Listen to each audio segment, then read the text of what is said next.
The artist is the creator of beautiful things. To reveal art, to conceal the artist, is art's aim. The critic is he who can translate into another manner or a new material his impression of beautiful things. The highest, as the lowest form of criticism, is a mode of autobiography. Those who find ugly meanings in beautiful things are corrupt, without being charming. This is a fault. Those who find beautiful meanings in beautiful things are the cultivated. For these there is hope. They are the elect, to whom beautiful things mean only beauty. There is no such thing as a moral or an immoral book. Books are well written or badly written. That is all. The 19th century dislike of realism is the rage of Caliban seeing his own face in a glass. The 19th century dislike of romanticism is the rage of Caliban not seeing his own face in a glass. The moral life of a man forms part of the subject matter of the artist, but the morality of art consists in the perfect use of an imperfect medium. No artist desires to prove anything. Even things that are true can be proved. No artist has ethical sympathies.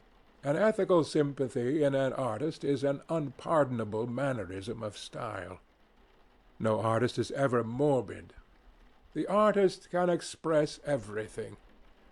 Thought and language are to the artist instruments of an art. Vice and virtue are to the artist materials for an art. From the point of view of form, the type of all arts is the art of the musician. From the point of view of feeling, the actor's craft is the type. All art is at once surface and symbol. Those who go beneath the surface do so at their peril. Those who read the symbol do so at their peril. It is the spectator and not life that art really mirrors. Diversity of opinion about a work of art shows that the work is new, complex, and vital. When critics disagree, the artist is in accord with himself. We can forgive a man for making a useful thing as long as he does not admire it. The only excuse for making a useless thing is that one admires it intensely. All art is quite useless. Oscar Wilde. End of the preface. Chapter 1 of The Picture of Dorian Gray, by Oscar Wilde. The studio was filled with the rich odor of roses, and when the light summer wind stirred amidst the trees of the garden, there came through the open door the heavy scent of the lilac, or the more delicate perfume of the pink flowering thorn.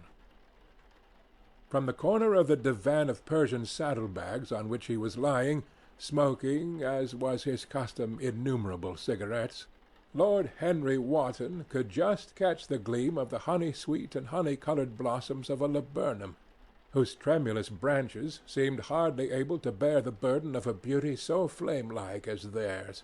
And now and then the fantastic shadows of birds in flight flitted across the long tussar silk curtains that were stretched in front of the huge window, producing a kind of momentary Japanese effect, and making him think of those pallid, jade-faced painters of Tokyo, who, through the medium of an art that is necessarily immobile, seek to convey the sense of swiftness and motion.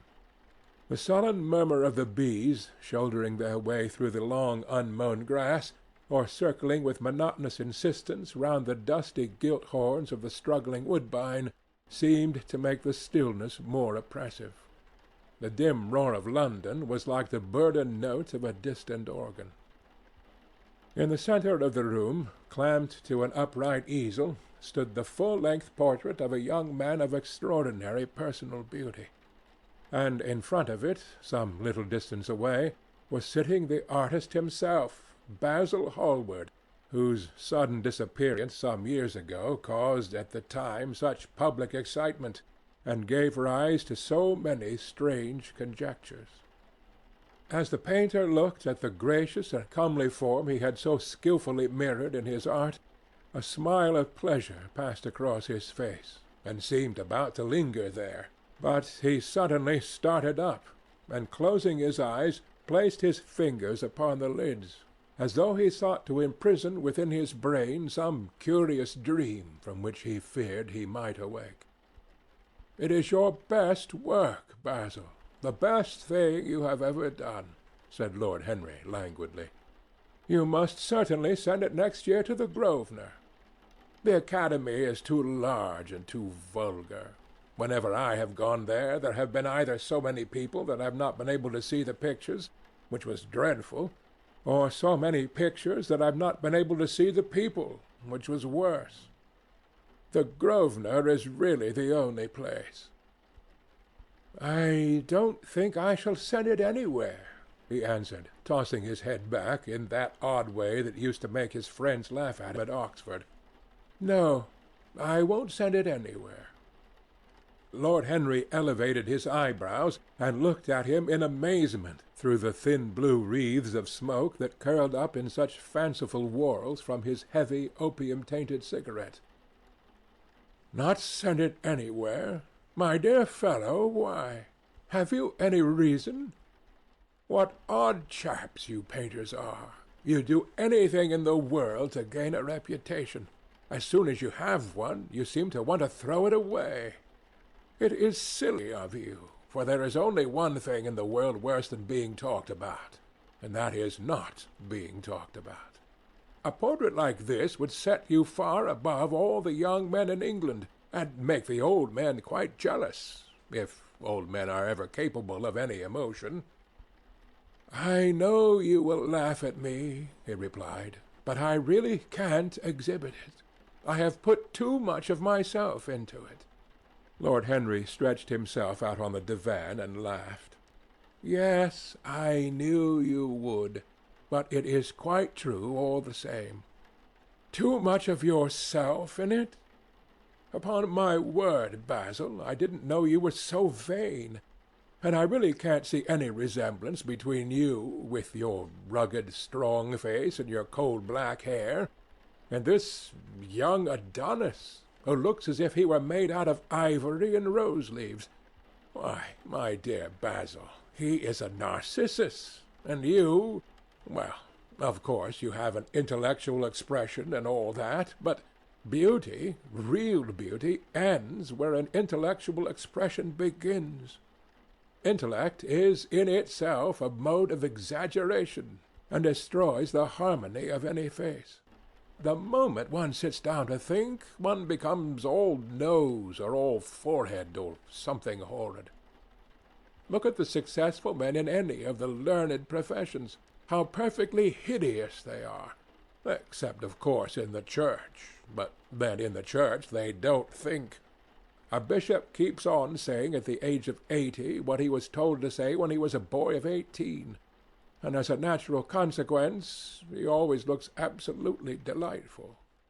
Your mysterious young friend, whose name you have never told me, but whose picture really fascinates me, never thinks. I feel quite sure of that. He is some brainless, beautiful creature who should always be here in winter when we have no flowers to look at, and always here in summer when we want something to chill our intelligence. Don't flatter yourself, Basil. You are not in the least like him." "You don't understand me, Harry," answered the artist. "Of course I am not like him. I know that perfectly well. Indeed, I should be sorry to look like him. You shrug your shoulders. I am telling you the truth. There is a fatality about all physical and intellectual distinction. The sort of fatality that seems to dog through history the faltering steps of kings. It is better not to be different from one's fellows. The ugly and the stupid have the best of it in this world. They can sit in their ease and gape at the play. If they know nothing of victory, they are at least spared the knowledge of defeat. They live as we all should live, undisturbed, indifferent, and without disquiet. They neither bring ruin upon others, nor ever receive it from alien hands. Your rank and wealth, Harry, my brains, such as they are, my art, whatever it may be worth, Dorian Gray's good looks, We shall all suffer for what the gods have given us. Suffer terribly. Dorian Gray? Is that his name? Asked Lord Henry, walking across the studio towards Basil Hallward. Yes, that is his name. I didn't intend to tell it to you. But why not? Oh, I can't explain. When I like people immensely, I never tell their names to anyone. It's like surrendering a part of them. I have grown to love secrecy. It seems to be the one thing that can make modern life mysterious or marvelous to us. The commonest thing is delightful if only one hides it. When I leave town now, I never tell my people where I am going. If I did, I would lose all my pleasure. It is a silly habit, I dare say, but somehow it seems to bring a great deal of romance into one's life. I suppose you think me awfully foolish about it." "Not at all," answered Lord Henry. "Not at all, my dear Basil. You seem to forget that I am married. And the one charm of marriage is that it makes a life of deception absolutely necessary for both parties. I never know where my wife is, and my wife never knows what I am doing. When we meet, we do meet occasionally, when we dine out together or go down to the Duke's, we tell each other the most absurd stories with the most serious faces. My wife is very good at it, much better, in fact, than I am. She never gets confused about her dates, and I always do. But when she does find me out, she makes no row at all. I sometimes wish she would, but she merely laughs at me. I hate the way you talk about your married life, Harry," said Basil Hallward, strolling towards the door that led into the garden. "I believe that you are really a very good husband, but that you are thoroughly ashamed of your own virtues. You are an extraordinary fellow. You never say a moral thing, and you never do a wrong one. Your cynicism is simply a pose. Being natural is simply a pose, and the most irritating pose I know," cried Lord Henry, laughing. And the two young men went out into the garden together, and ensconced themselves on a long bamboo seat that stood in the shade of a tall laurel bush. The sunlight slipped over the polished leaves. In the grass, white daisies were tremulous. After a pause, Lord Henry pulled out his watch. "I am afraid I must be going, Basil," he murmured. "And before I go, I insist on your answering a question I put to you some time ago." "What is that?" said the painter, keeping his eyes fixed on the ground. "You know quite well. I do not, Harry. Well, I will tell you what it is. I want you to explain to me why you won't exhibit Dorian Gray's picture. I want the real reason." "I told you the real reason." "No, you did not. You said it was because there was too much of yourself in it. Now, that is childish." "Harry," said Basil Hallward, looking him straight in the face, "every portrait that is painted with feeling is a portrait of the artist, not of the sitter. The sitter is merely the accident, the occasion. It is not he who is revealed by the painter. It is rather the painter who, on the coloured canvas, reveals himself. The reason I will not exhibit this picture is that I am afraid that I have shown in it the secret of my own soul." Lord Henry laughed. "And what is that?" he asked. "I will tell you," said Hallward, but an expression of perplexity came over his face. "I am all expectation, Basil," continued his companion, glancing at him. "Oh, there is really very little to tell, Harry," answered the painter, "and I am afraid you will hardly understand it. Perhaps you will hardly believe it." Lord Henry smiled, and leaning down, plucked a pink-petalled daisy from the grass and examined it. "I am quite sure I shall understand it," he replied, gazing intently at the little golden white-feathered disk. "And as for believing things, I can believe anything, provided that it is quite incredible." The wind shook some blossoms from the trees, and heavy lilac blooms, with their clustering stars, moved to and fro in the languid air. A grasshopper began to chirrup by the wall, and like a blue thread a long thin dragon-fly floated past on its brown gauze wings. Lord Henry felt as if he could hear Basil Hallward's heart beating, and wondered what was coming. "The story is simply this," said the painter after some time. 2 months ago I went to a crush at Lady Brandon's. You know, we poor artists have to show ourselves in society from time to time, just to remind the public that we are not savages. With an evening coat and a white tie, as you told me once, anybody, even a stockbroker, can gain a reputation for being civilized. Well, after I had been in the room about 10 minutes, talking to huge overdressed dowagers and tedious academicians, I suddenly became conscious that someone was looking at me. I turned halfway around and saw Dorian Gray for the first time. When our eyes met, I felt that I was growing pale. A curious sensation of terror came over me. I knew that I had come face to face with someone whose mere personality was so fascinating that if I allowed it to do so, it would absorb my whole nature, my whole soul, my very art itself. I did not want any external influence in my life.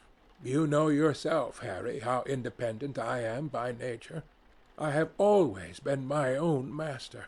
Had, at least, always been so, till I met Dorian Gray.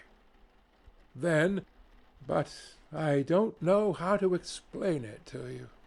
Something seemed to tell me that I was on the verge of a terrible crisis in my life. I had a strange feeling that fate had in store for me exquisite joys and exquisite sorrows. I grew afraid and turned to quit the room. It was not conscience that made me do so. It was a sort of cowardice.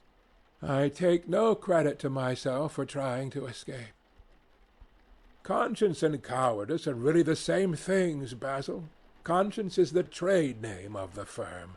That is all. I don't believe that, Harry, and I don't believe you do either. However, whatever was my motive, and it may have been pride, for I used to be very proud, I certainly struggled to the door.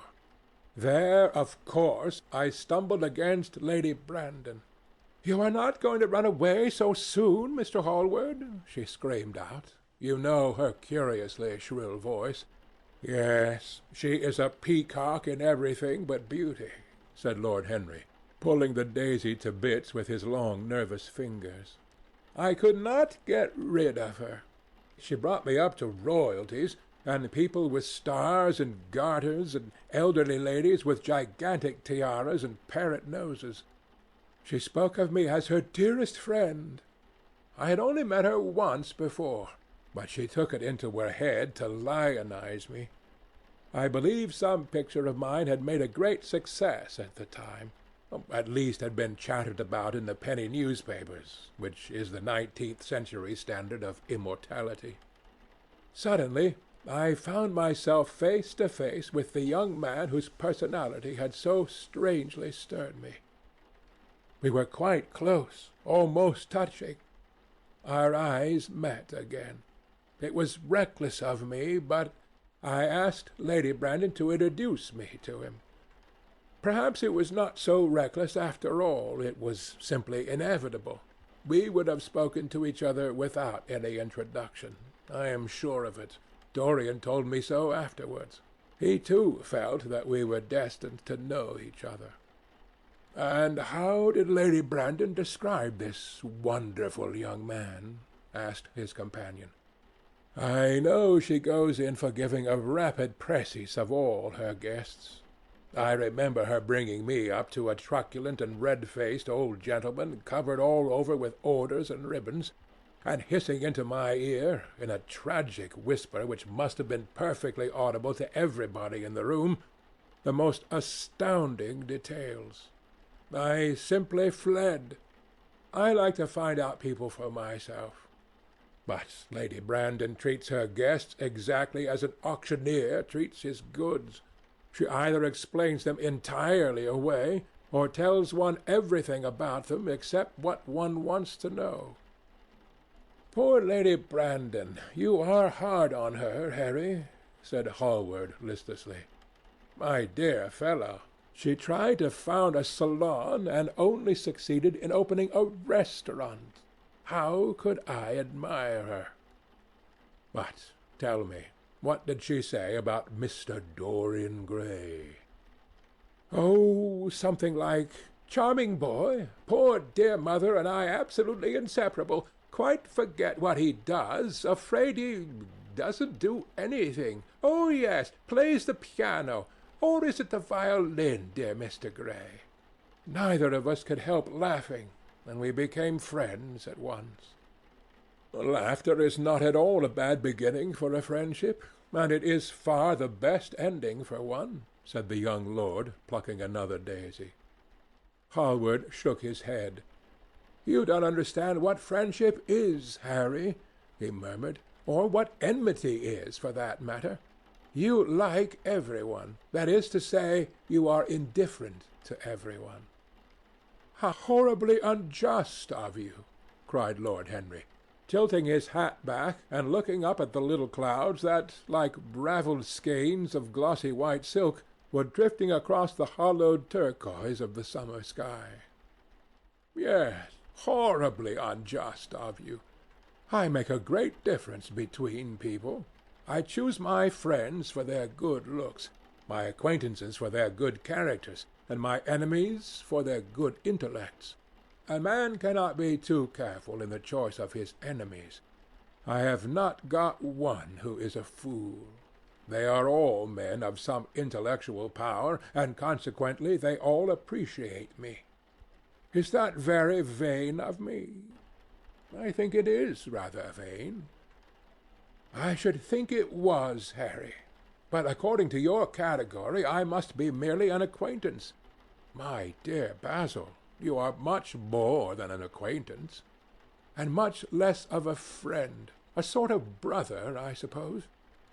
Oh, brothers! I don't care for brothers. My elder brother won't die, and my younger brothers seem never to do anything else. Harry! Exclaimed Hallward, frowning. My dear fellow, I am not quite serious, but I can't help detesting my relations. I suppose it comes from the fact that none of us can stand other people having the same faults as ourselves. I quite sympathize with the rage of the English democracy against what they call the vices of the upper orders. The masses feel that drunkenness, stupidity, and immorality should be their own special property. And if any one of us makes an ass of himself, he is poaching on their preserves. When poor Southwark got into the divorce court, their indignation was quite magnificent. And yet I don't suppose that 10% of the proletariat live correctly. I don't agree with a single word that you have said, and what is more, Harry, I feel sure you don't either. Lord Henry stroked his pointed brown beard and tapped the toe of his patent-leather boot with a tasseled ebony cane. How English you are, Basil! That is the second time you have made that observation. If one puts forth an idea to a true Englishman, always a rash thing to do, he never dreams of considering whether the idea is right or wrong. The only thing he considers of any importance is whether one believes it oneself. Now, the value of an idea has nothing whatsoever to do with the sincerity of the man who expresses it. Indeed, the probabilities are that the more insincere the man is, the more purely intellectual will the idea be, as in that case it will not be coloured by either his wants, his desires, or his prejudices. However, I don't propose to discuss politics, sociology, or metaphysics with you. I like persons better than principles, and I like persons with no principles better than anything else in the world. Tell me more about Mr. Dorian Gray. How often do you see him? Every day. I couldn't be happy if I didn't see him every day. He is absolutely necessary to me. Oh, extraordinary. I thought you would never care for anything but your art. He is all my art to me now, said the painter gravely. I sometimes think, Harry, that there are only two eras of any importance in the world's history. The first is the appearance of a new medium for art, and the second is the appearance of a new personality for art also. What the invention of oil painting was to the Venetians, the face of Antinous was to late Greek sculpture, and the face of Dorian Gray will some day be to me. It is not merely that I paint from him, draw from him, sketch from him. Of course I have done all that. But he is much more to me than a model or a sitter. I won't tell you that I am dissatisfied with what I have done of him, or that his beauty is such that art cannot express it. There is nothing that art cannot express, and I know that the work I have done since I met Dorian Gray is good work, is the best work of my life. But in some curious way, I wonder will you understand me? His personality has suggested to me an entirely new manner in art, an entirely new mode of style. I see things differently. I think of them differently. I can now recreate life in a way that was hidden from me before. A dream of form in days of thought. Who is it that says that? I forget, but it is what Dorian Gray has been to me. The merely visible presence of this lad, for he seems to me little more than a lad, though he is really over 20, his merely visible presence. I wonder, can you realize all that that means? Unconsciously, he defines for me the lines of a fresh school, a school that is to have in it all the passion of the romantic spirit, all the perfection of the spirit that is Greek. The harmony of soul and body. How much that is! We, in our madness, have separated the two, and have invented a realism that is vulgar, an ideality that is void. Harry, if you only knew what Dorian Gray is to me. You remember that landscape of mine, for which Agnew offered me such a huge price, but which I would not part with? It is one of the best things I've ever done. And why is it so? Because, while I was painting it, Dorian Gray sat beside me. Some subtle influence passed from him to me, and for the first time in my life I saw in the plain woodland the wonder I had always looked for and always missed. Basil, this is extraordinary. I must see Dorian Gray. Hallward got up from the seat and walked up and down the garden. After some time he came back. Harry, he said, Dorian Gray is to me simply a motive in art. You might see nothing in him. I see everything in him. He is never more present in my work than when no image of him is there. He is a suggestion, as I have said, of a new manner.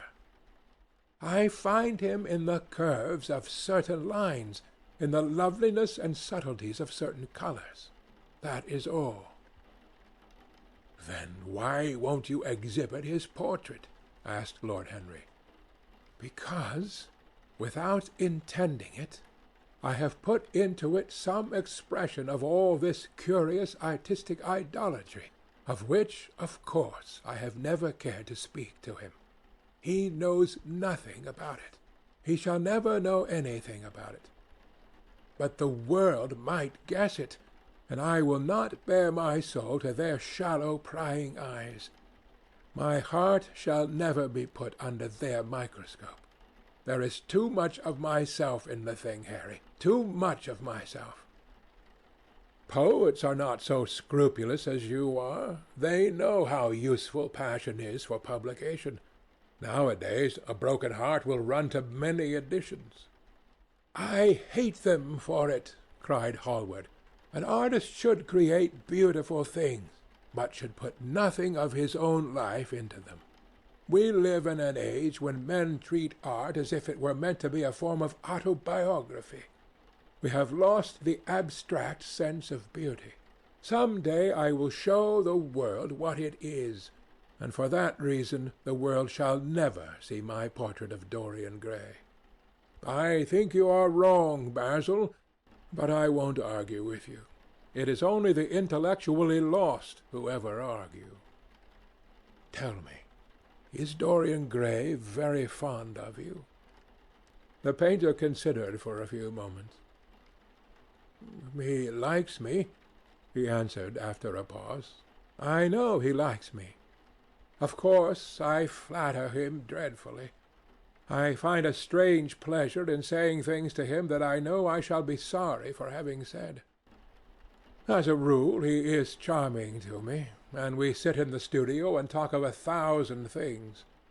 Now and then, however, he is horribly thoughtless, and seems to take a real delight in giving me pain. Then I feel, Harry, that I have given away my whole soul to someone who treats it as if it were a flower to put in his coat, a bit of decoration to charm his vanity, an ornament for a summer's day.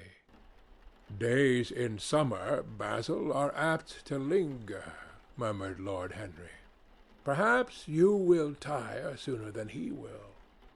It is a sad thing to think of, but there is no doubt that genius lasts longer than beauty. That accounts for the fact that we all take such pains to overeducate ourselves. In the wild struggle for existence, we want to have something that endures, so we fill our minds with rubbish and facts in the silly hope of keeping our place. The thoroughly well-informed man, that is the modern ideal. And the mind of the thoroughly well-informed man is a dreadful thing. It is like a bric-a-brac shop, all monsters and dust, with everything priced above its proper value. I think you will tire first, all the same. Some day you will look at your friend, and he will seem to you to be a little out of drawing, or you won't like his tone of colour, or something. You will bitterly reproach him in your heart, and seriously think that he has behaved very badly to you. The next time he calls, you will be perfectly cold and indifferent. It will be a great pity, for it will alter you. What you have told me is quite a romance of art, one might call it, and the worst of having a romance of any kind is that it leaves one so unromantic. Harry, don't talk like that. As long as I live, the personality of Dorian Gray will dominate me. You can't feel what I feel. You change too often. Oh, my dear Basil, that is exactly why I can feel it. Those who are faithful only know the trivial side of love. It is the faithless who know love's tragedies. And Lord Henry struck a light on the dainty silver case and began to smoke a cigarette with a self-conscious and satisfied air, as if he had summed up the world in a phrase. There was a rustle of chirruping sparrows in the green lacquer leaves of the ivy, and the blue cloud-shadows chased themselves across the grass like swallows. How pleasant it was in the garden, and how delightful other people's emotions were! Much more delightful than their ideas, it seemed to him. One's own soul and the passions of one's friends, those were the fascinating things in life. He pictured to himself, with silent amusement, the tedious luncheon that he had missed by staying so long with Basil Hallward. Had he gone to his aunt's, he would have been sure to have met Lord Goodbody there, and the whole conversation would have been about the feeding of the poor and the necessity of model lodging-houses. Each class would have preached the importance of those virtues for whose exercise there was no necessity in their own lives. The rich would have spoken on the value of thrift, and the idle grown eloquent over the dignity of labor. It was charming to have escaped all that. As he thought of his aunt, an idea seemed to strike him. He turned to Hallward and said, "My dear fellow, I have just remembered." "Remembered what, Harry?" "Where I heard the name of Dorian Gray." "Where was it?" asked Hallward with a slight frown. "Don't look so angry, Basil. It was at my aunt, Lady Agatha's. She told me she had discovered a wonderful young man who was going to help her in the East End, and that his name was Dorian Gray. I am bound to state that she never told me he was good-looking. Women have no appreciation of good looks. At least, good women have not. She said that he was very earnest and had a beautiful nature. I at once pictured to myself a creature with spectacles and lank hair, horribly freckled, and tramping about on huge feet. I wish I had known it was your friend." "I am very glad you didn't, Harry." "Why?" "I don't want you to meet him." "You don't want me to meet him?" "No." "Mr. Dorian Gray is in the studio, sir," said the butler, coming into the garden. "You must introduce me now," cried Lord Henry, laughing. The painter turned to his servant, who stood blinking in the sunlight.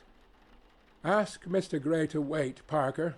I shall be in a few moments." The man bowed and went up the walk. Then he looked at Lord Henry.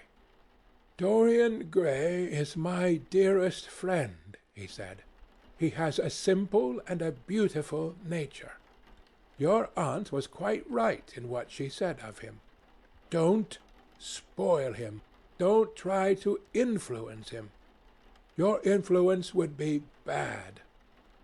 The world is wide and has many marvelous people in it.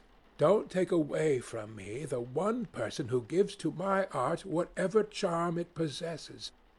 My life as an artist depends on him. Mind, Harry, I trust you." He spoke very slowly, and the words seemed wrung out of him, almost against his will. "What nonsense you talk," said Lord Henry, smiling, and taking Hallward by the arm, he almost led him into the house. End of Chapter 1.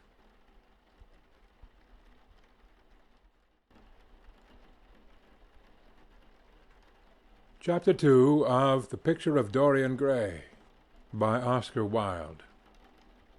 As they entered, they saw Dorian Gray. He was seated at the piano, with his back to them, turning over the pages of a volume of Schumann's Forest Scenes. "You must lend me these, Basil," he cried. "I want to learn them. They are perfectly charming." "That entirely depends on how you sit to-day, Dorian." "Oh, I am tired of sitting, and I don't want a life-size portrait of myself," answered the lad, swinging round on a music-stool in a wilful, petulant manner. When he caught sight of Lord Henry, a faint blush coloured his cheeks for a moment, and he started up. "I beg your pardon, Basil, but I didn't know you had any one with you." "This is Lord Henry Wotton, Dorian, an old Oxford friend of mine. I have just been telling him what a capital sitter you were, and now you have spoiled everything." "You have not spoiled my pleasure in meeting you, Mr. Gray," said Lord Henry, stepping forward and extending his hand. "My aunt has often spoken to me about you. You are one of her favourites, and I am afraid one of her victims also." "I am in Lady Agatha's black books at present," answered Dorian with a funny look of penitence. "I promised to go to a club in Whitechapel with her last Tuesday, and I really forgot all about it. We were to have played a duet together. 3 duets, I believe. I don't know what she will say to me. I am far too frightened to call. Oh, I will make your peace with my aunt. She is quite devoted to you, and I don't think it really matters about your not being there. The audience probably thought it was a duet. When Aunt Agatha sits down to the piano, she makes quite enough noise for 2 people. That is very horrid to her, and not very nice to me, answered Dorian, laughing. Lord Henry looked at him. Yes, he was certainly wonderfully handsome, with his finely curved scarlet lips, his frank blue eyes, his crisp gold hair.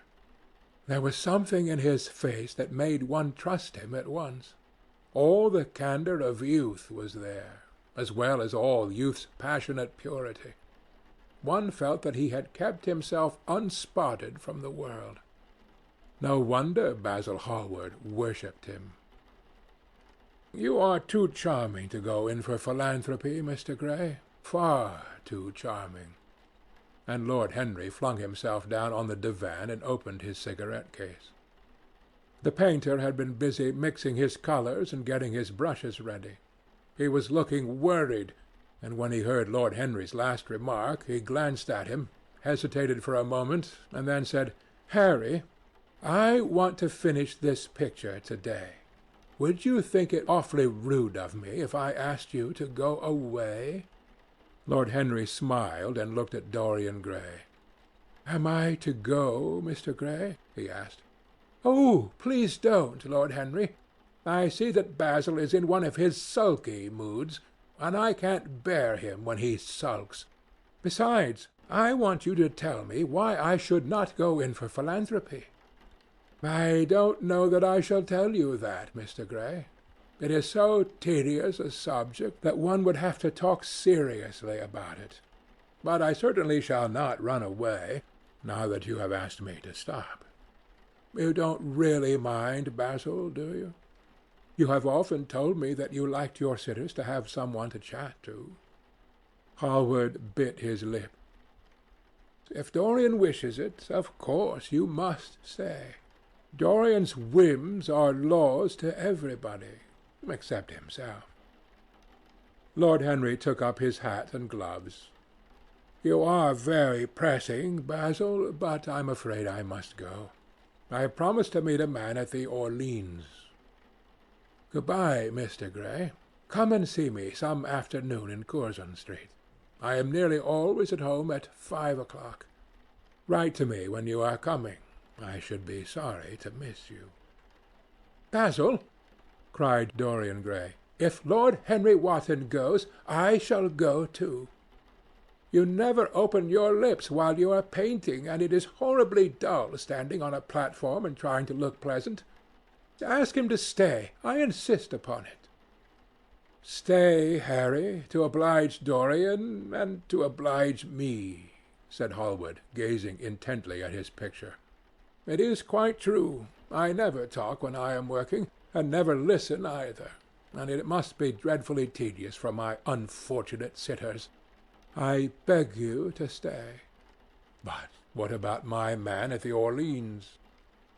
The painter laughed. "I don't think there will be any difficulty about that. Sit down again, Harry. And now, Dorian, get up on the platform and don't move about too much, or pay attention to what Lord Henry says. He has a very bad influence over all his friends, with the single exception of myself." Dorian Gray stepped on the dais with the air of a young Greek martyr, and made a little moue of discontent to Lord Henry, to whom he had rather taken a fancy. He was so unlike Basil. They had made a delightful contrast, and he had such a beautiful voice.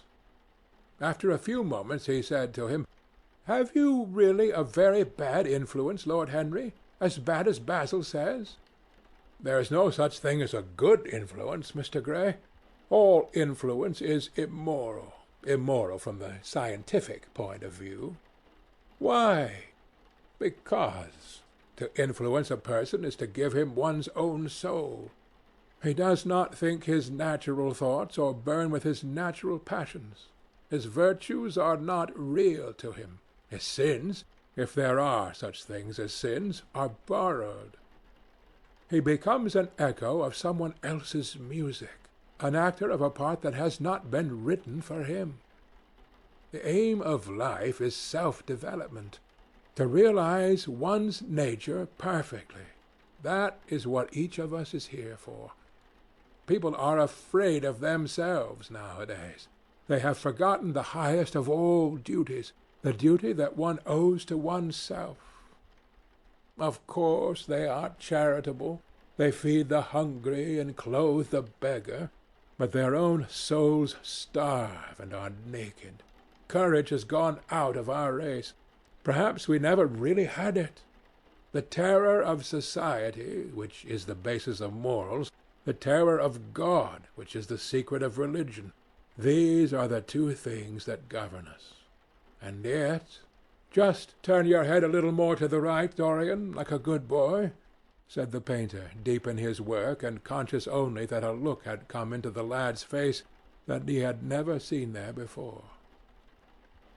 "And yet," continued Lord Henry, in his low musical voice, and with that graceful wave of the hand that was always so characteristic of him, and that he had even in his Eton days, "I believe that if one man were to live out his life fully and completely, were to give form to every feeling, expression to every thought, reality to every dream, I believe that the world would gain such a fresh impulse of joy that we would forget all the maladies of medievalism and return to the Hellenic ideal, to something finer, richer than the Hellenic ideal, it may be.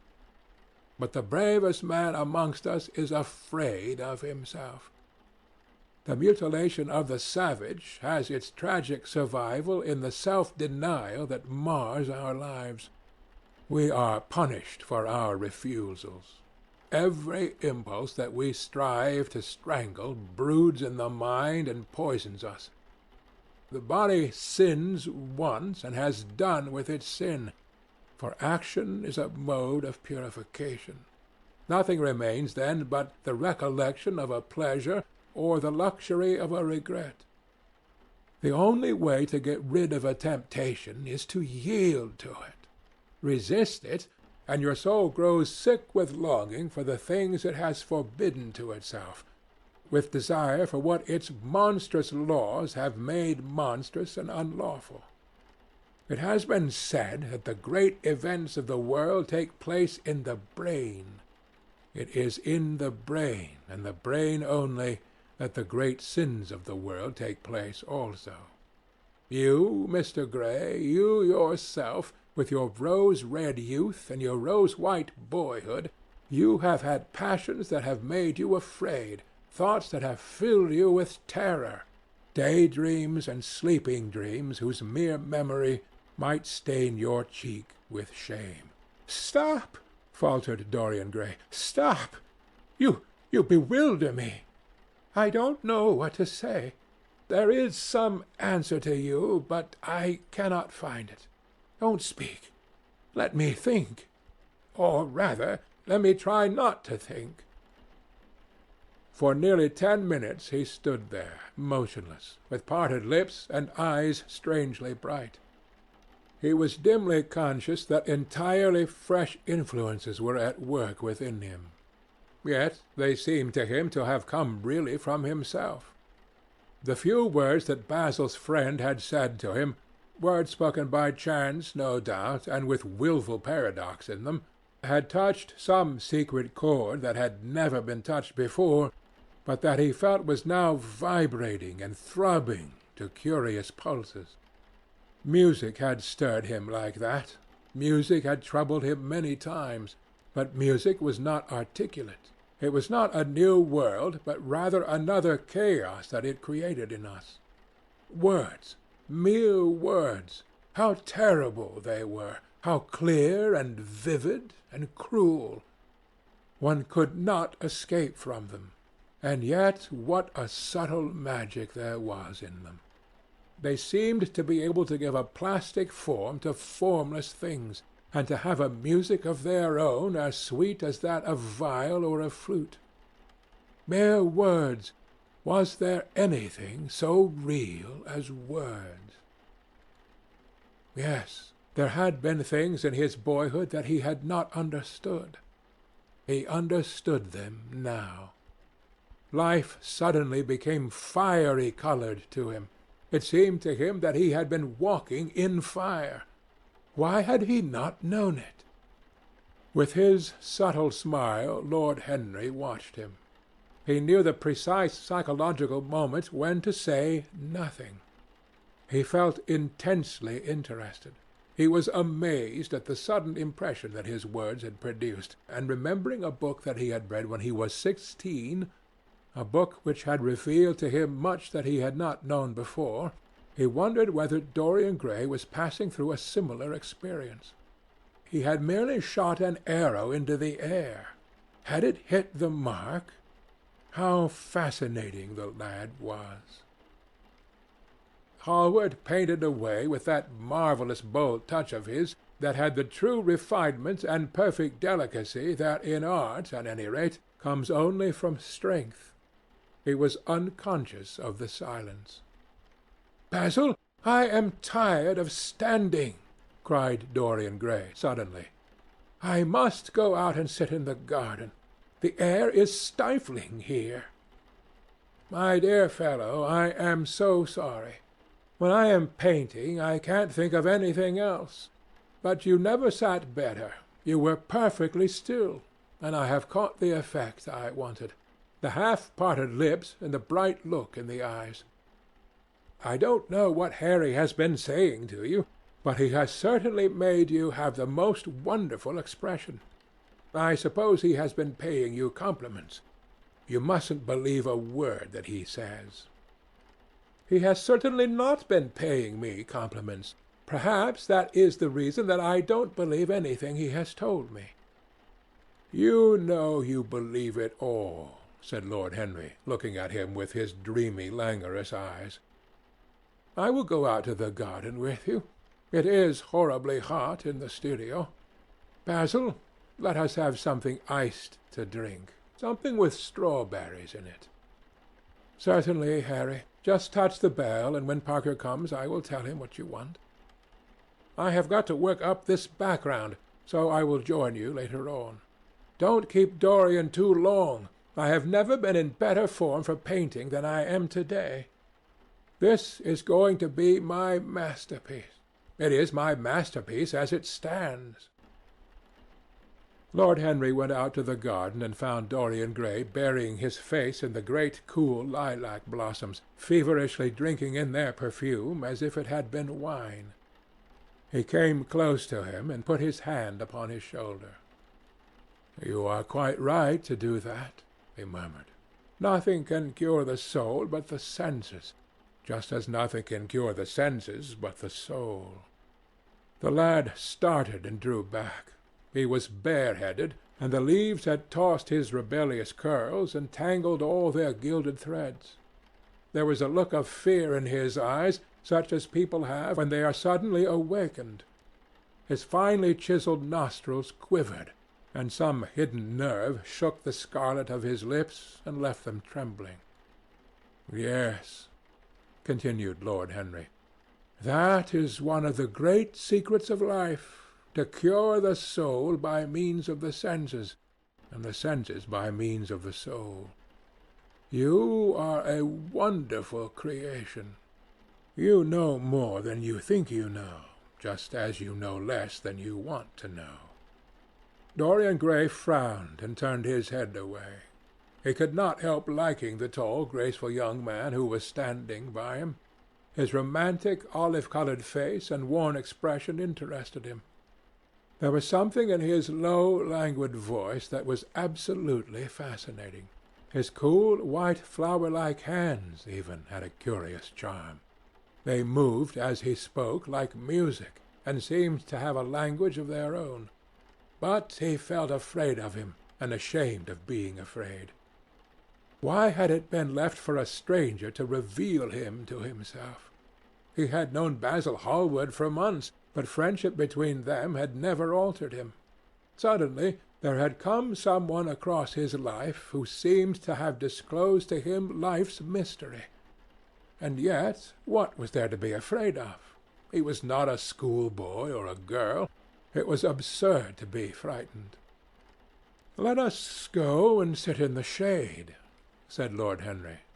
"Parker has brought out the drinks, and if you stay any longer in this glare you will be quite spoiled, and Basil will never paint you again. You really must not allow yourself to become sunburnt. It would be unbecoming." "What can it matter?" cried Dorian Gray, laughing, as he sat down on the seat at the end of the garden. "It should matter everything to you, Mr. Gray." "Why?" "Because you have the most marvellous youth, and youth is the one thing worth having." "I don't feel that, Lord Henry." "No, you don't feel it now. Some day, when you are old and wrinkled and ugly, when thought has seared your forehead with its lines and passion branded your lips with its hideous fires, you will feel it. You will feel it terribly. Now, wherever you go, you charm the world. Will it always be so? You have a wonderfully beautiful face, Mr. Gray. Don't frown. You have. And beauty is a form of genius, is higher, indeed, than genius, as it needs no explanation. It is of the great facts of the world, like sunlight or springtime, or the reflection in dark waters of that silver shell we call the moon. It cannot be questioned. It has its divine right of sovereignty. It makes princes of those who have it. You smile? Ah, when you have lost it, you won't smile. People say sometimes that beauty is only superficial. That may be so, but at least it is not so superficial as thought is. To me, beauty is the wonder of wonders. It is only shallow people who do not judge by appearances. The true mystery of the world is the visible, not the invisible. Yes, Mr. Gray, the gods have been good to you, but what the gods give, they quickly take away. You have only a few years in which to live really, perfectly, and fully. When your youth goes, your beauty will go with it. And then you will suddenly discover that there are no triumphs left for you, or have to content yourself with those mean triumphs that the memory of your past will make more bitter than defeat. Every month as it wanes brings you nearer to something dreadful. Time is jealous of you, and wars against your lilies and your roses. You will become sallow and hollow-cheeked and dull-eyed. You will suffer horribly. Ah, realize your youth while you have it. Don't squander the gold of your days, listening to the tedious, trying to improve the hopeless failure, or giving away your life to the ignorant, the common, and the vulgar. These are the sickly aims, the false ideals of our age. Live! Live the wonderful life that is in you. Let nothing be lost upon you. Be always searching for new sensations. Be afraid of nothing. A new hedonism, that is what our century wants. You might be its visible symbol. With your personality there is nothing you could not do. The world belongs to you for a season. The moment I met you, I saw that you were quite unconscious of what you really are, of what you really might be. There is so much in you that charmed me that I felt I must tell you something about yourself. I thought how tragic it would be if you were wasted. For there is such a little time that your youth will last, such a little time. The common hill flowers wither, but they blossom again. The laburnum will be as yellow next June as it is now. In a month there will be purple stars in the clematis, and year after year the green night of its leaves will hold its purple stars. But we never get back our youth. The pulse of joy that beats in us at 20 becomes sluggish. Our limbs fail, our senses rot. We degenerate into hideous puppets, haunted by the memory of the passions of which we were too much afraid, and the exquisite temptations that we had not the courage to yield to. Youth! Youth! There is absolutely nothing in the world but youth. Dorian Gray listened, open-eyed and wondering. The spray of lilac fell from his hand upon the gravel. A furry bee came and buzzed round it for a moment. Then it began to scramble all over the oval stellated globe of the tiny blossoms.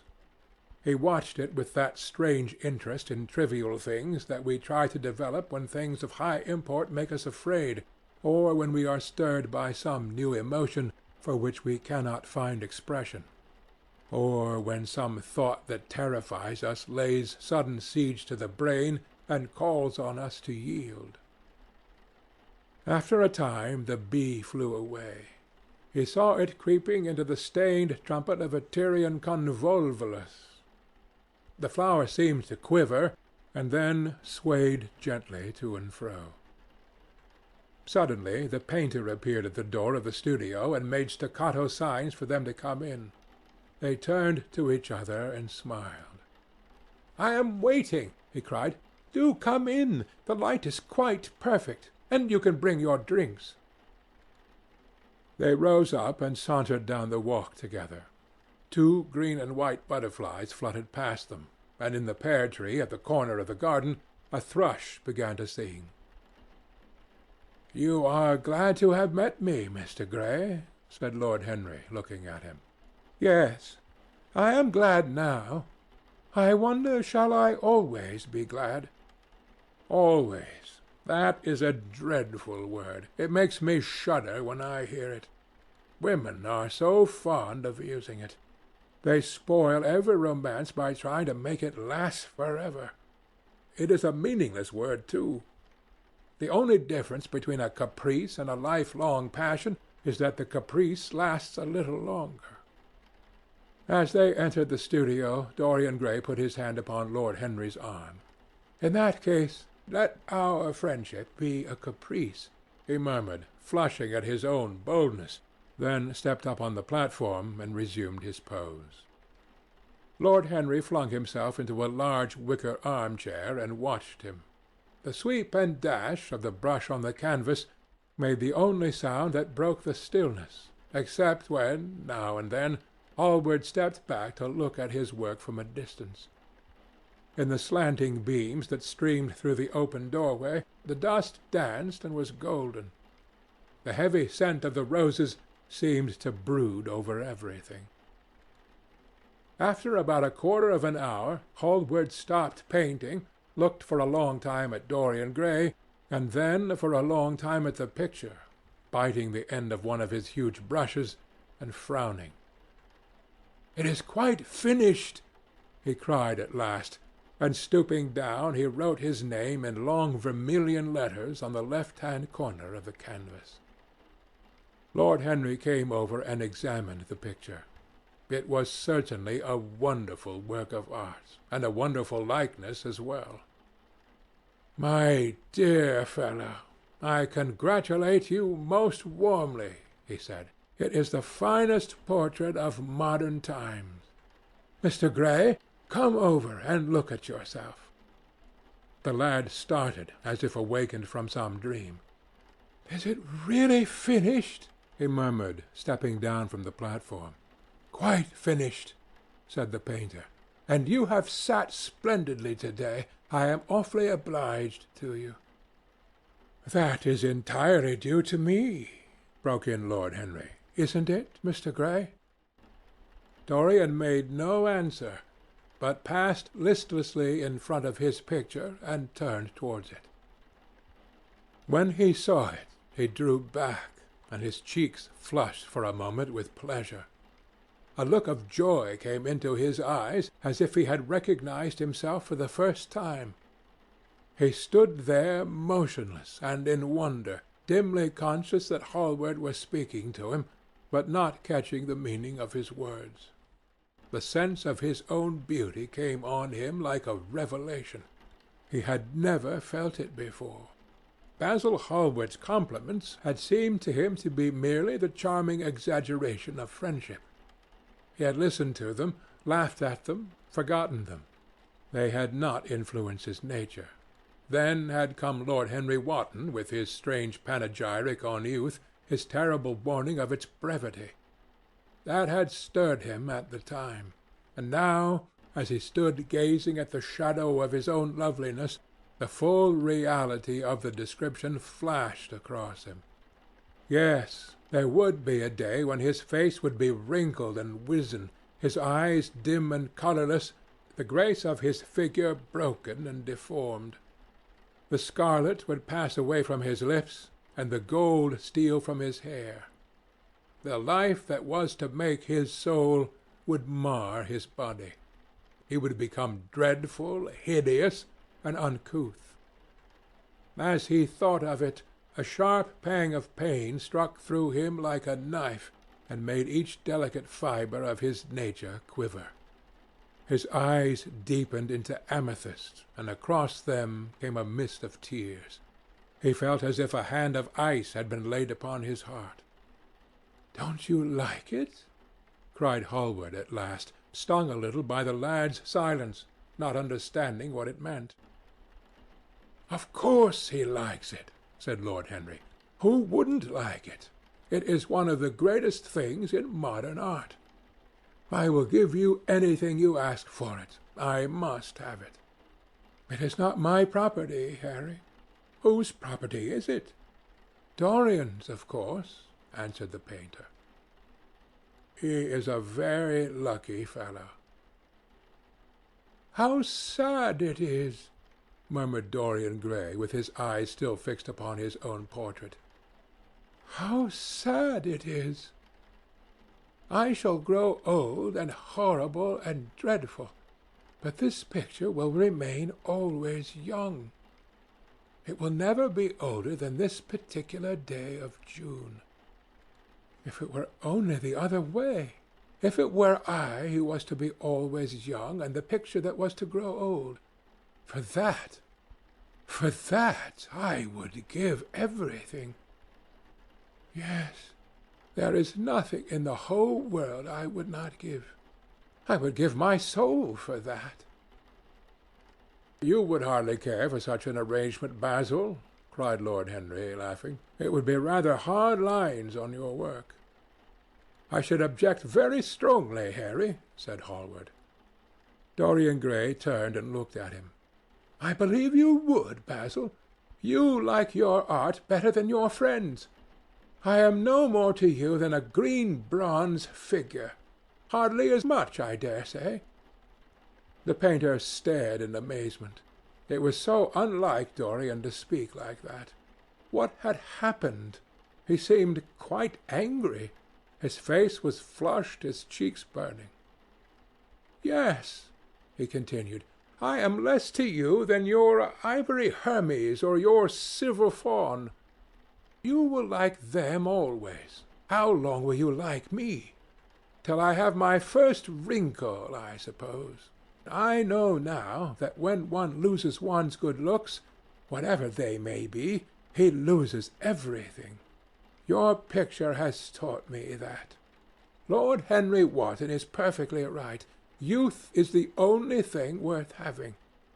When I find that I am growing old, I shall kill myself." Hallward turned pale and caught his hand. "Dorian, Dorian!" he cried. "Don't talk like that. I have never had such a friend as you, and I shall never have such another. You are not jealous of material things, are you? You who are finer than any of them." "I am jealous of everything whose beauty does not die. I am jealous of the portrait you have painted of me. Why should it keep what I must lose? Every moment that passes takes something from me and gives something to it. Oh, If it were only the other way! If the picture would change, and I could be always what I am! Why did you paint it? It will mock me some day, mock me horribly." The hot tears welled into his eyes. He tore his hand away, and flinging himself on the divan, he buried his face in the cushions as though he was praying. "This is your doing, Harry," said the painter bitterly. Lord Henry shrugged his shoulders. "It is the real Dorian Gray, that is all." "It is not." "If it is not, what have I to do with it?" "You should have gone away when I asked you," he muttered. "I stayed when you asked me," was Lord Henry's answer. "Harry, I can't quarrel with my two best friends at once, but between you both you have made me hate the finest piece of work I have ever done, and I will destroy it. What is it but canvas and colour? I will not let it come across our 3 lives and mar them." Dorian Gray lifted his golden head from the pillow, and with pallid face and tear-stained eyes looked at him as he walked over to the deal painting table that was set beneath the high-curtained window. What was he doing there? His fingers were straying about among the litter of tin tubes and dry brushes, seeking for something. Yes, it was for the long palette-knife, with its thin blade of lithe steel. He had found it at last. He was going to rip up the canvas. With a stifled sob the lad leaped from the couch, and rushing over to Hallward, tore the knife out of his hand and flung it to the end of the studio. "Don't, Basil, don't!" he cried. "It would be murder." "I am glad you appreciate my work at last, Dorian," said the painter coldly, when he had recovered from his surprise. "I never thought you would." "Appreciate it? I am in love with it, Basil. It is part of myself. I feel it." "Well, as soon as you are dry, you shall be varnished and framed and sent home. Then you can do what you like with yourself."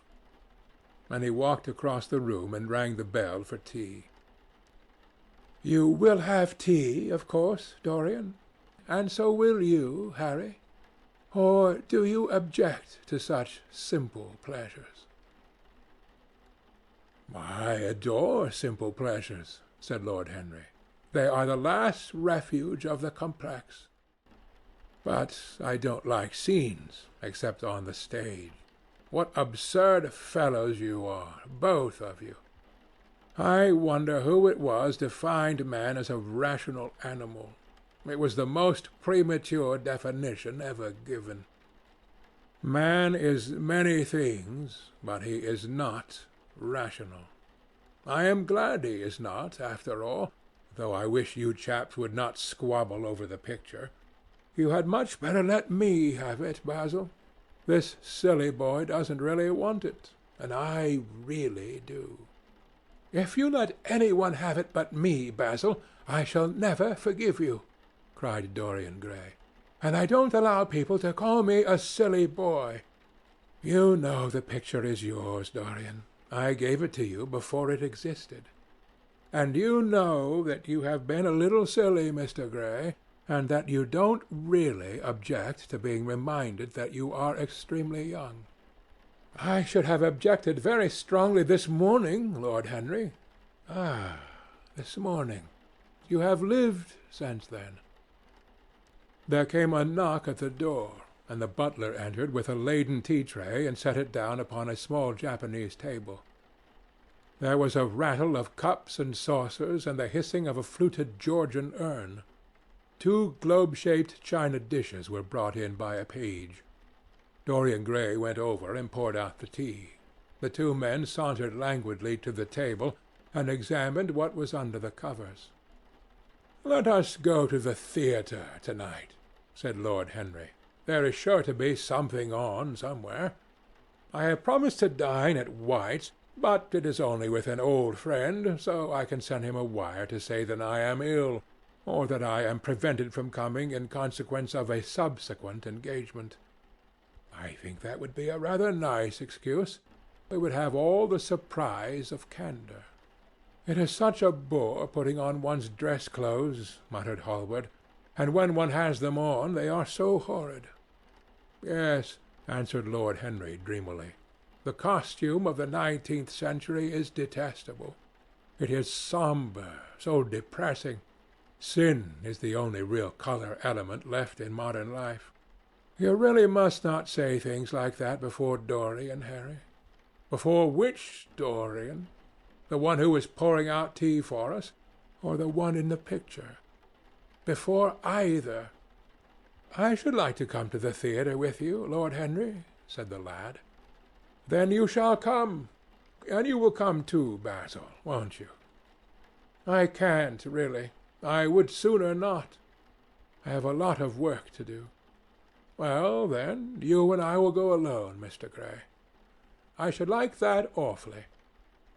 The painter bit his lip and walked over, cup in hand, to the picture. I shall stay with the real Dorian, he said sadly. Is it the real Dorian? Cried the original of the portrait, strolling across to him. Am I really like that? Yes, you are just like that. How wonderful, Basil! At least you are like it in appearance. But it will never alter, sighed Hallward. That is something. What a fuss people make about fidelity, exclaimed Lord Henry. Why, even in love it is purely a question of physiology.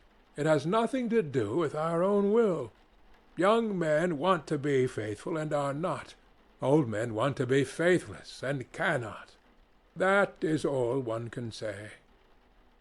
Don't go to the theatre tonight, Dorian, said Hallward. Stop and dine with me. I can't, Basil. Why? Because I have promised Lord Henry Wotton to go with him. He won't like you better for keeping your promises. He always breaks his own. I beg you not to go. Dorian Gray laughed and shook his head. I entreat you.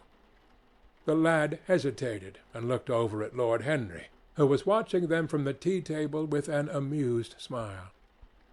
I must go, Basil, he answered. Very well, said Hallward, and he went over and laid down his cup on the tray.